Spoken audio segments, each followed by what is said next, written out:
আমরা আওয়ামী লীগের জন্ম আমরা করতে তো অন্য বিজাম আরসিবি টান মারে কাটলাম জবরে গঙ্গাতে বাসায় দাম যতদিন তাই আওয়ামী লীগে তো কলা গাছ কারোতে কলা গাছটা বুঝতাম আমরা আওয়ামী লীগ ও করে দিয়ে বাদ করে দিছে বাদ করে দেও 365 দিনের বছর একদিন হলো তো আইবো 20 বছর বহুত হলো আইবো আমরা 20 বছর অপেক্ষা করে রয়েছি এখন বন্ধ করে থাকবাম যতদিন আওয়ামী লীগ না আসে ততদিন বন্ধ তার অপেক্ষা করে থাকবাম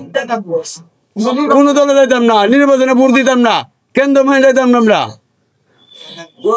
আমার বাবা আওয়ামী লীগ আমার চাচা আওয়ামী লীগ আমার দাদা বই দাদা যা আছে সদ্য করছি সৈয়দ নজরুল এলাকা আমরা আওয়ামী লীগ ছাড়া অন্য কোনো বিকল্প নাই বুঝি না কিন্তু আওয়ামী লীগের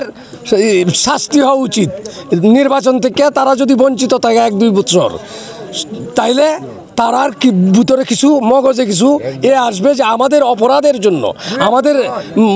যারা কিছু জানতো যারা বুঝতো যে আওয়ামী লীগ অন্যায় করতেছে আওয়ামী লীগ ঠিক করে নাই এরা কেন তাদেরকে দেয় নাই প্রিসাইড করে নাই প্রিসাইড করলে অবশ্যই আওয়ামী লীগ শুদ্র হয়ে যেত এবং তাদেরকে শুধরাইতে পারতো শুধরাইলে তারা দেশে একটা ফেয়ার নির্বাচন দিতে পারতো একটার পর একটা এক আধারে 2-3টা নির্বাচনে তারা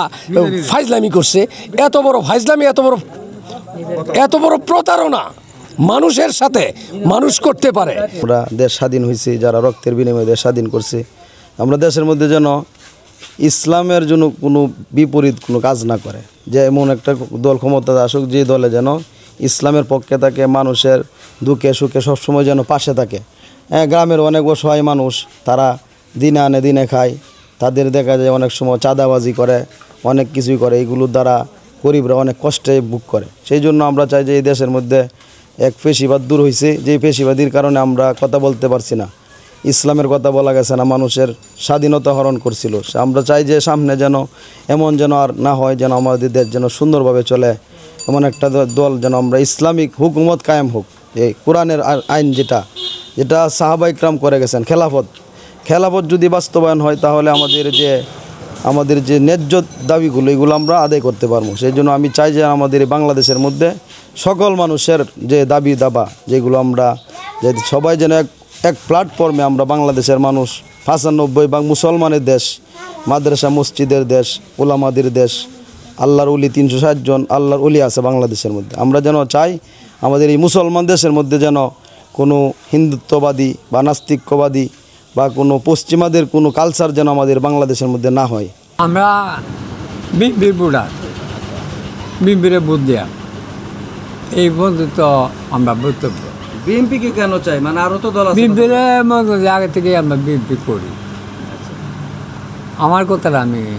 বলতেছি বিএনপিকে ভোট দিলে আপনার এই অঞ্চলে বা এলাকায় কি উন্নয়ন হবে আপনি মনে করেন ওরকম বিএনপি তো আর দেশ চালাইছি আরও তো 15-20 বছর পুরো বিএনপির কথা বলছি না আপনাদের যে আসনটা আছে সেই আসনের যে যিনি প্রার্থী হবেন তিনি কি আপনার মনে হয় যে উন্নয়ন করবে জি উন্নয়ন করব কেমন সরকার চাচ্ছেন আপনারা সরকার আমরা ইনশাল্লাহ চাইছি জামাত ইনশাল্লাহ জামাত ইসলামকে চাচ্ছেন জামাত ক্ষমতা আসলে আপনার কি মনে হয় আপনার এই অত্র অঞ্চলে গ্রামীণ অঞ্চলে কি উন্নয়ন হবে মনে হয় উন্নয়ন হতে হবে ইনশাল্লাহ আচ্ছা জামাতকে কেন বিএনপি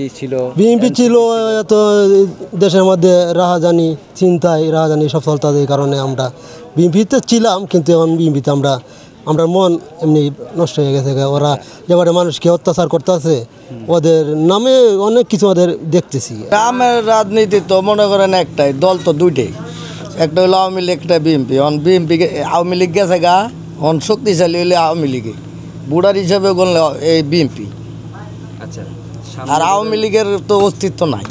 কথাটা বুঝছে আওয়ামী লীগ আর জম্মা তুললো সিটে ভোট আচ্ছা আচ্ছা আর এনসিপি তো মনে করেন 400 দিনের রাজনীতি আচ্ছা এনসিপি আপনার এই আসন থেকে জিততে পারবে জীবনেও না এই আসন থেকে কার সম্ভাবনা বেশি বিএনপির